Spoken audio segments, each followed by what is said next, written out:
bisa cepat menghafal hadis atau Al-Quran. Begitu disebut hadis dan Al-Quran, hidup.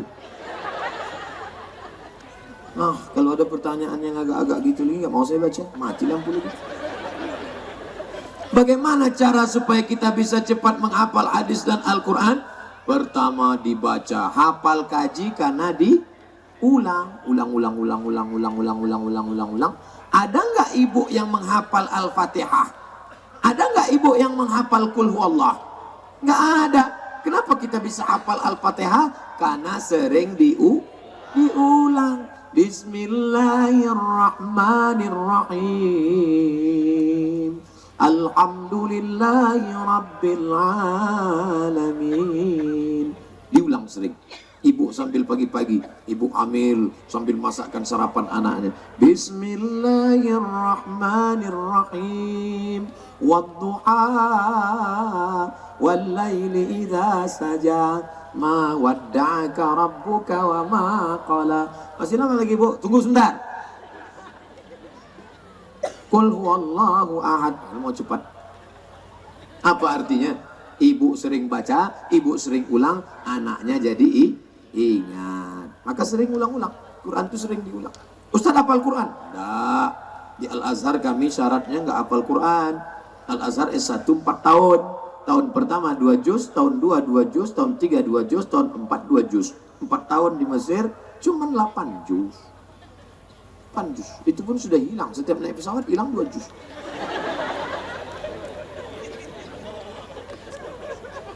Kemarin acara wisuda tahfiz Quran di Pondok Hidayatullah Bogor. Anak yang paling cepat ngapal Quran dari Aceh menghafal Quran 3 bulan 20 hari. Hafal Quran. Bisa. Oleh sebab itu anak-anak kita masukkan ke pesantren tahfiz Quran. Ibu, kalau sayang sama anak, tinggalkan anak di pesantren. Sayang sama anak bukan diletakkan di ketiak. Sayang sama anak bukan diletakkan di lemari. Sayang sama anak, letakkan pesantren. Nah, aku tinggalkan engkau di sini supaya kau jadi orang. Kalau di luar mah, kau jadi hantu. Ya, kau belajar sini ya. Belajar. Ibu lepas dia dengan semangat. Ibu jangan nangis. Belajar sini ya nak. Nanti kau jadi bupati, kau jadi gubernur, kau jadi presiden, kau jadi menteri, kau jadi orang terpandang. Nak, belajar sini, belajar. Jangan nangis. Ini banyak ibu-ibu meninggalkan anak pesantren. Anak, nangislah dia. Belajar sini, belajar. Kalau macam-macam, ku putus APBD nanti. Belajar. Itu setelah ibu keluar pagar, baru ibu nangis. Keluar pagar, cari semak-semak.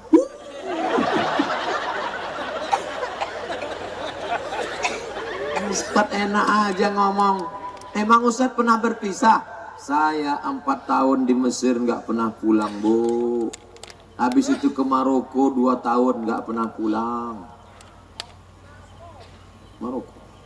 Saya cuma mau cerita bahwa saya lulusan luar negeri itu.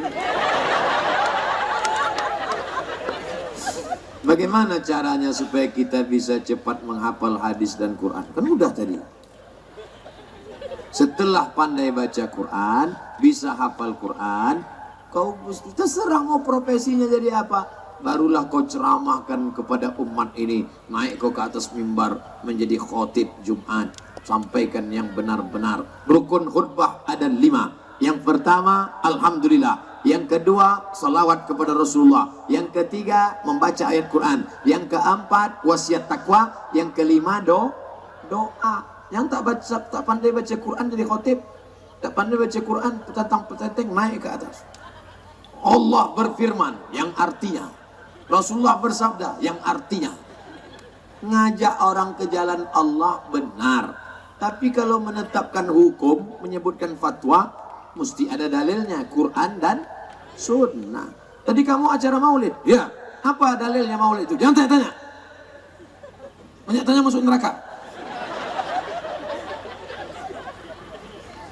Apa hukumnya wanita yang haid baca Quran, Pak Ustaz? Perempuan yang haid tidak boleh masuk masjid, tidak boleh i'tikaf di masjid, tidak boleh megang Quran, tidak boleh bawa Quran, tidak boleh baca Quran, tidak boleh tawaf, tidak boleh sholat, tidak boleh puasa. Saya ulang lagi, Perempuan yang sedang haid. Ah, laki-laki untuk apa Pak Ustaz? Kalian laki-laki, tapi kalian punya anak perempuan dan kalian punya istri perempuan. Sekarang lagi tren nih punya istri laki-laki. Alhamdulillah. Namanya kelompok kelingking ke atas. Perempuan yang sedang haid tidak boleh masuk masjid, tidak boleh iktikaf di masjid, tidak boleh megang Quran, tidak boleh bawa Quran, tidak boleh baca Quran, tidak boleh iktikaf, tidak boleh tawaf, tidak boleh puasa, tidak boleh sholat. Nama kitabnya Al-Fiqhul Islami wa Adillatuh. Nama pengarangnya Syekh Wahbah Az-Zuhaili. Tapi Ustadz yang anu mengatakan boleh. Perempuan yang sedang halangan boleh dua. Pertama, perempuan yang hafal Quran mengulang hafalannya boleh. Ibu hafal Quran selama haid, maaf, menstruasi 7 hari. Kalau tidak diulang, perempuan ngapal Quran 1 hari mesti diulang 2 juz. Kalau tidak diulang 2 juz, 14 hari hilang 14 juz. Ibu berapa juz? Saya 3 juz Pak Ustaz. Juz mangga, juz melon, juz. Bukan juz itu, juz Quran. Maka ibu yang hafal Quran boleh mengulang hafalannya, tapi bukan dibaca di mulut, an zahri qalbin, dalam hati. Makanya bapak-bapak kalau ada yang ngelihat perempuan diam aja, ada perempuan diam aja, itu ngulang hafalan. Kalau dihafal, kalau nggak hafal nggak tahu lah, mungkin belanja belum turun. Dua, siapa perempuan yang boleh walaupun haid? Guru sekolah, tapi bacanya putus-putus. Anak-anak, kita baca Quran ya, ya bu, ya ayyuha, ya ayyuha alladzina amanu kutiba boleh, itu syaratnya. Jelas? Dari HP Pak Ustaz tak ada beda antara di HP, di kulit kayu, di pelepah korma, tak ada beda. Cara apakah untuk menghindari fitnah Dajjal? 3. Baca surat Al-Kahfi malam Jumat. Man qara'a surat Al-Kahfi yaumal Jum'ah. Siapa yang baca surat Al-Kahfi malam Jumat, pagi Jumat, sore Jumat, siang Jumat, adha'a lahu min nur, diberikan Allah cahaya sehingga bisa membedakan mana Dajjal, mana penjahat, mana perampok, mana orang baik, mana tak baik. Baca Al-Kahfi. Ini yang ceramah ini jangan-jangan cuma pandai ngomong aja nih. Kemarin Ustaz baca Al-Kahfi. Ya, baca Al-Kahfi. Lama Pak Ustaz? Al-Kahfi sebentar. Paling 20 menit, 25 menit baca surat Al-Kahfi. 2. Hafal 10 ayat di awal surat Al-Kahfi. 3. Sebelum salam minta jauh dari fitnah Dajjal. Allahumma inni a'udzubika min azabi jahannam wa min azabil qabri wa min fitnatil mahya wal mamat wa min syarri fitnatil masihid Dajjal. Itu cara menghindar dari Dajjal. Apa hukum melayat ke tempat orang meninggal sedangkan yang meninggal itu non muslim? Kita punya tetangga Konghucu, kita punya tetangga Katolik, Kristen, kita punya tetangga Hindu. Lalu kita datang saat dia meninggal. Hai saudaraku, aku ikut berbela sungkawa karena bapakmu sudah meninggal. Mudah-mudahan dia ditempatkan di tempat yang baik. Datang untuk sekedar bela sungkawa. Hukumnya boleh, mubah. Tak apa-apa. Yang tidak boleh itu kalau sudah terkait dengan ritual. Ikut acara keagamaannya, ikut misanya, ikut doanya.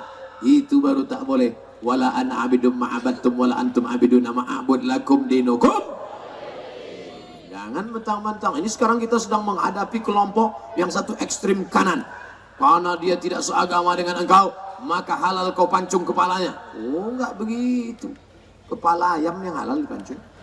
Kepala orang tidak begitu. Oh, enggak apa-apa Pak Ustaz. Kita kan tinggal di negara kesatuan Republik Indonesia. Yang penting ikut aja. Makannya ikut, minumnya ikut, nikahnya ikut, matinya ikut, hari raya. Oh, tak bisa. Yang benar itu jalan tengah. Wa kadzalika ja'alnakum ummatan wasata. Memusuhi tidak. Silaturahim lanjut. Makan Pak Ustaz. Dia kasih makan kue. Kuenya ada tulis label halal dari MUI, dibungkus plastik, silakan makan. Di acara nikah anaknya Pak Ustaz datang, apa kami ucapkan? Selamat menempuh hidup baru, semoga selamat sampai ke Pulau Harapan, selamat dari pukulan ombak dan hempas gelombang. Foto-foto Pak Ustadz, oke, foto bersama. Habis itu makan Pak Ustadz, silakan makan. Tendanya ada, Muslim food, makanan Muslim. Habis itu pulang, jangan mampir ke tempat non-Muslim. Ini setelah Muslim food, mampir di tempat non-Muslim. Sini. Bukan itu tempat. Enggak, saya kuahnya aja dikit Pak Ustadz. Bisa. Jadi hubungan kita dengan saudara kita, kawan kita yang non-Muslim itu boleh dalam kurung syarat dan ketentuan berlaku. Apa hukumnya orang yang makan riba? Pinjamkan uang 1 juta, bayar 1.100.000, riba. Letakkan SK, pinjam uang, lalu kemudian dibayar 100 juta, cicil 150 juta, riba. Apa hukuman riba? 5. 1. Alladzina ya'kuluna riba, orang yang makan riba, la yaqumuna illa kama yaqumul ladzi yataqabbatu syaitanu minal mas. Bangkit dari kubur nanti seperti orang bangun dari kerasukan setan. Nanti kita ini ketika ditiup sangkakala bangkit dari kubur, berdiri. Nanti ada orang yang bangkit dari kubur macam orang kerasukan setan. Nanti kalau Bapak Ibu ngelihat ada orang seperti itu, wah, kau makan riba dulu kan? Ini rentenir. Rupanya kita lebih parah pula dari itu lagi. 2. Uang riba dibawa pergi ke Makkah, pergi haji, pergi umroh, duit riba. Labbaik Allahumma labbaik, labbaik Allahumma labbaik. Apa kata malaikat? La labbaik wala sa'daik. Kau tak dapat haji mabrur, hajimu mabur. Kenapa? Zaduka haram, karena kau berangkat dengan uang riba. Pantesan Pak Haji itu nggak ada perubahan Pak Ustadz. Dulu sebelum berangkat haji pakai celana pendek, sekarang nggak pakai celana sama sekali. Gara-gara uang riba. 3. Uang riba diberikan ke masjid. Sedekah. Innallaha thayyibun. Allah Maha Suci. La yaqbalu illa thayyiban. Allah tidak menerima kecuali yang suci-suci. Duit riba tak diterima Allah. 4. Duit riba dimakan. Mana ada orang makan duit Pak Ustadz? Makannya tetap lontong sayur. Cuman dibeli dari uang riba. Begitu dimakan lontong berubah menjadi darah. Sepiring lontong jadi setetes darah. Darah masuk ke dalam badan jadi daging. Daging membalut tulang belulang. Ketika ditimbang di akhirat, Abdul Somad beratmu 50, yang halal 10 saja. Yang 40 riba, dicelupkan ke neraka jahanam. Na'udzubillah. Tiap hari kita berdoa, Rabbana atina fid dunya hasanah wa fil akhirati wa qina adzabannar. Selamatkan kami dari neraka. Kenapa? Gara-gara makan riba. 5. Apalagi hukuman orang makan riba? Nah, mamam ya, mam. Sepiring bubur ayam riba kau suapkan ke mulut anakmu, masuk ke dalam badan menjadi setetes darah, darahnya masuk ke jantung, dari jantung menyembur naik ke otak, otak anakmu jadi hitam. Gara-gara apa? Makan riba. Ayatnya, nasiyatin kazibatin khati'ah. Nasiyatin, ibu kalau ngelihat ada bayi kecil baru umur seminggu, 2 minggu, sebulan, nampak kepalanya bergerak-gerak. Pernah lihat bergerak-gerak? Itulah dia nasiyatin. Orang kita nyebutnya ubun, bukan ubur-ubur. Ubun, bergerak. Ubun. Nasiyatin, ubun, kazibatin, pembohong, khati'atin, penipu, pendosa. Loh, yang berdosa kan tangannya, yang berdosa kan kakinya. Kenapa disebut ubun-ubunnya? Karena ternyata mata, tangan, kaki diperintahkan oleh otak. Otak anak kita hitam. Gara-gara kita yang mengasih dia makan riba. Lalu apa kata orang? Kenakalan remaja. Bukan nakal remaja, kenakalan bapaknya. Gara-gara menyuapkan makan riba. Anak-anak muda, nanti kalau bapak kalian marah, kenapa kok nakal sekali? Aku cuma 50% Pak, bapak yang nakal. Masih aku makan riba. Udah, kalian udah tahu jawabannya kan? Apa hukumnya orang yang makan riba Pak Ustadz? Jangan makan riba, selamat dari riba. Lebih baik kita sederhana bersahaja daripada nampak kaya tapi makan riba. Orang yang nggak ada utang, tenang, nggak ada riba, jantungnya normal. Gimana detak jantungnya? Normal. Tapi kalau orang yang banyak riba, utang riba, coba rasa. Jangan-jangan nggak berdetak sama sekali. Ustadz, saya nanya, apa tanggapan Ustadz tentang aksi 212? Saya nggak datang. Seandainya saya datang aksi 212, apa kata orang? Oh, lihat tuh, ramai kan jamaah Ustadz Somad. Habib Rizik, nggak ada. Ustadz Somad, nggak ada. Ustadz Arifin Ilham, nggak ada. Agim, nggak ada. Lalu siapa yang menggerakkan itu? Wallahu a'lam bishawab. Oh, ini nanti kita takut. Ini nanti radikal. Ini nanti hancur. Ini nanti banyak. Tidak ada sampah berserakan. Tidak ada rumput yang tumbang. Orang hanya sekedar ingin datang, berzikir, mendengarkan tausiah.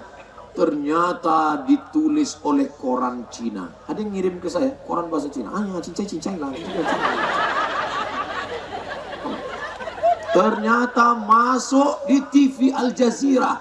TV Al Jazeera dari Qatar memberitakan. Kata dia apa? Sholat teramai di dunia. Makkah ketika musim haji dipatok kuota pemerintah Saudi Arabia hanya 4,7 juta orang.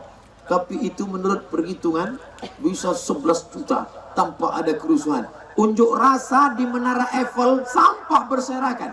Menara Eiffel, peradaban Prancis yang tua, Napoleon Bonaparte.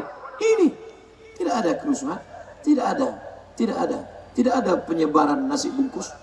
Oh, ini orang datang karena nasi bungkus, Pak Ustaz. Gimana nasi bungkus? Tiket dari Padang 5 juta Pepri. Ente yang nuduh kami datang nasi bungkus, kami beli tiketnya 5 juta mas bro, kata dia. Ustaz kenapa nggak datang? Saya punya jadwal ceramah. Jadwal ceramah saya nggak pernah tahu kapan maulid, kapan reuni 212, kapan. Yang penting asal ada orang undang saya datang. Jadi kalau kami mau ngundang Ustaz ke Tenggarong kapan? Oktober 2020. Saya tidak pernah ngecek yang ngundang siapa, apakah Pemda, apakah gubernur, apakah bupati, apakah musola. Yang penting asal kosong saya isi, asal kosong saya isi, asal kosong saya isi. Gak pernah disurvei, gak pernah ditanya. Pas datang rupanya MDA. Pernah, pas datang rupanya musola. Nah, tak pernah sih permasalahan. Kenapa Ustaz jelaskan ini?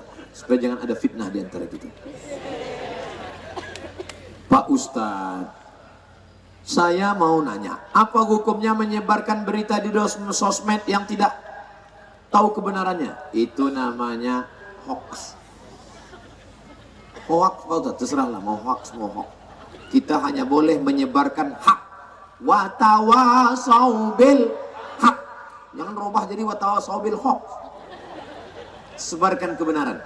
Kalau mau menyebarkan berita yang pertama, yakinkan bahwa dia bermanfaat buat kita. Yang kedua, yakinkan dia tidak mengejek agama orang. Yang ketiga, yakinkan dia tidak menjelekkan orang sehingga menimbulkan fitnah. Yang keempat, yakinkan dengan menyebarkan itu kita dapat pahala dan amal soleh. Kira-kira kalau nanti rekaman ini diupload oleh adik-adik kawan-kawan ibu kameramen, dimasukkan ke www.youtube.com, lalu di-share, itu hak apa hoax? Hak, kebenaran. Gimana cari di YouTube nanti ceramah malam ini Pak Ustaz? Mudah saja. www.youtube.com, tulis di search Somad Tenggarong. Dapat videonya insyaallah. Jangan cari sekarang, belum diupload. Jangan suka menyebarkan. Jangan tebarkan ujaran kebencian, hate speech. Jangan ujarkan, sebarkan berita hoax. Jangan termakan money politik. 3 pesan di mana-mana. Jangan tebarkan ujaran kebencian, hate speech. Jangan sebarkan berita bohong, hoax. Jangan tebarkan money politik. Tapi mari jaga pileg dan pilpres yang aman, damai dan sejahtera. Siap? Jangan korbankan masa depan bangsa hanya karena permusuhan, hanya karena kepentingan sesaat. Kita sudah lama punya kerajaan. Kutai lama, sebelum Islam datang, kapan kerajaannya? 1300 Masehi. Sebelum Islam datang.